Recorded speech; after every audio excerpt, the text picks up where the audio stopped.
अथ श्री साई सच्चरित अध्याय 40. श्री गणेशाय नमः. श्री सरस्वत्ये नमः. श्री गुरुभ्यो नमः. श्री कुलदेवताये नमः. श्री सीतारामचंद्राभ्याम नमः. श्री सद्गुरु साईनाथाय नमः. या अध्यायात बाबांच्या अशरीर रूपात सर्वत्र वावर व गमनागमन याविषयीची कथा आहे. बाळासाहेब देव हे डहाणूचे मामलेदार होते. ते बाबांचे परमभक्त होते. त्यांच्या मातेने अनेक व्रते केली होती, पण उद्यापन केल्याशिवाय व्रताचं पुण्य मिळत नसते. म्हणून देवानी त्या सर्वांचे उद्यापन एकत्र करावे असे ठरवले व 100-200 ब्राह्मणांना निमंत्रित केले. बाबांनी त्या उद्यापनाला हजर राहावे अशी त्यांची मनापासून इच्छा होती. म्हणून निमंत्रणाचे एक पत्र बाबांना लिहिले. त्यांनी लिहिले होते की मी डहाणूस आहे आणि येथे नोकरीनिमित्त राहण्यासाठी लाचार आहे, पण मी उद्यापन करतो आहे, तर आपण या उद्यापनासाठी येथे येऊन भोजन करावे. असे निमंत्रणाचे पत्र शिर्डीला पोचताच भक्त जोगाने बाबांना ते वाचून दाखवले. बाबा म्हणाले, ठीक आहे, मला जाण्या येण्याला गाडीची आवश्यकता नाही. तू, मी व आणखी एक असे 3 जण जरूर उपस्थित राहू असे कळव. त्याप्रमाणे जोगाने देवांना पत्रोत्तर दिले. पत्रोत्तर ऐकून देवांना अत्यंत आनंद झाला. बाबा येणार या कल्पनेने ते खूप खुश झाले. पण त्यांना हेही माहीत होते की बाबा शिर्डी, निमगाव व राहता सोडून दुसरीकडे जात नाहीत. अर्थात बाबा येणार हेही त्यांना पटत होते आणि कसे येणार याविषयी त्यांच्या मनात प्रश्न होते, पण ते कसे तरी येणार अशी त्यांची श्रद्धा होती. त्या उद्यापनाआधी 1 महिना एक गोशाळा प्रचारक डहाणूस आला. तो गायींसाठी वर्गणी गोळा करत होता. त्याने स्टेशन मास्तरांकडे येण्याचा उद्देश सांगितला व गावकऱ्याकडून वर्गणी गोळा करण्यासाठी मदत मागितली. तेवढ्यात तेथे मामलेदार देवही आपल्या सहकार्यासोबत घोड्यावरून आले. स्टेशन मास्तरने त्या प्रचारकाला म्हटले, हे पहा, हे श्री देव, हेच येथील मामलेदार. यांची मदत मिळाली तर हा म्हणता तुमची वर्गणी गोळा होईल. तो प्रचारक खुश झाला आणि देवांना त्याने सर्व उद्देश सांगितला. देव म्हणाले की आता गावात रावसाहेब नरोत्तम शेट्टी हे गरिबांसाठी एक वर्गणी गोळा करत आहेत. तेव्हा सध्या आणखीन एक वर्गणी काढणं अवघड आहे.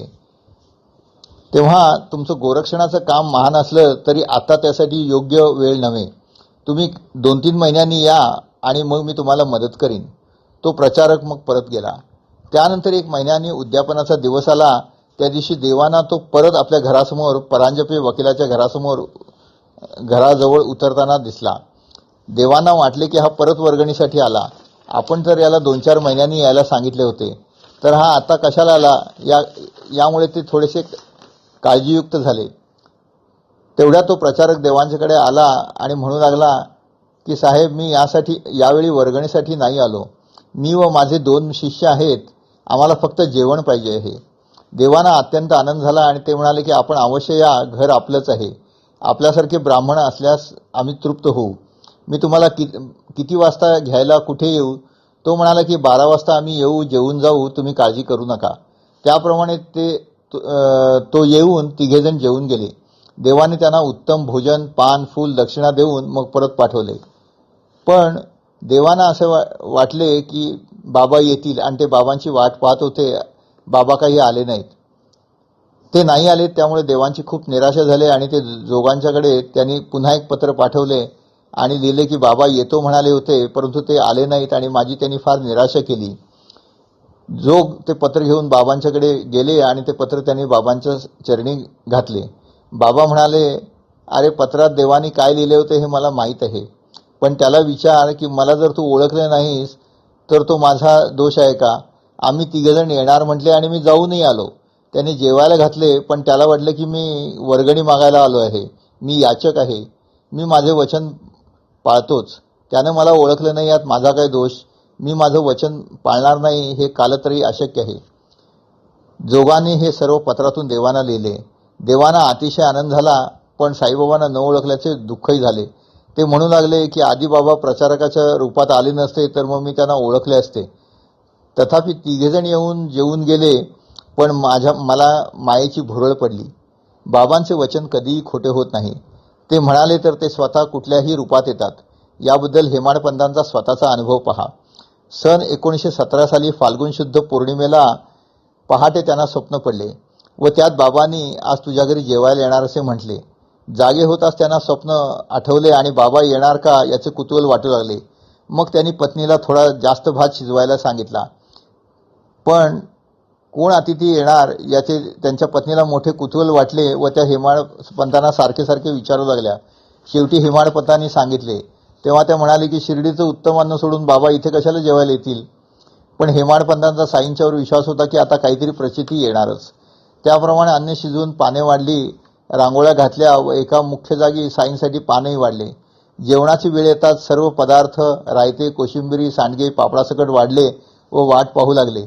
शेवटी बराच वेळ पाहून त्यांनी अन्नशुद्धी वाढली व जेवावयास ते व त्यांची मुले जावई सुरुवात करणार इतक्या दाराची कडी वाजली. हेमाडपंतांनी दार उघडताच त्यांचे मित्र अल्ली मोहम्मद व इस्मू मुजावर दिसले. अलीने एक पुडके टेबलवर ठेवले व ते उघडून दाखवताच एक सुंदर बाबांची प्रतिमा दिसली. मग ते दोघे म्हणाले की ही प्रतिमा आपण ठेवा, ही का व कोठून आली याविषयी आपण नंतर बोलू. सर्वजण जेवणासाठी वाट पाहत आहेत. हेमाडपंतांनी त्यांचे आभार मानले व त्यांना निरोप दिला. प्रतिमा पाहून ते रोमांचित झाले. मग त्यांनी ती प्रतिमा मोकळ्या बाबांसाठी मांडलेल्या आसनावर मांडली व भक्तिप्रेमाने नैवेद्य दाखवून सर्वांनी जेवण सुरू केले. ती प्रतिमा जपून ठेवली व त्यानंतर आजतागात होळीच्या दिवशी या प्रतिमेला ते नैवेद्य दाखवतात. बाबांनी म्हटल्याप्रमाणे प्रतिमारूपाने येऊन जेवणाचा स्वीकार केला. श्री सद्गुरू साईनाथार्पणमस्तु. शुभम भवतु, शुभम भवतु, शुभम भवतु.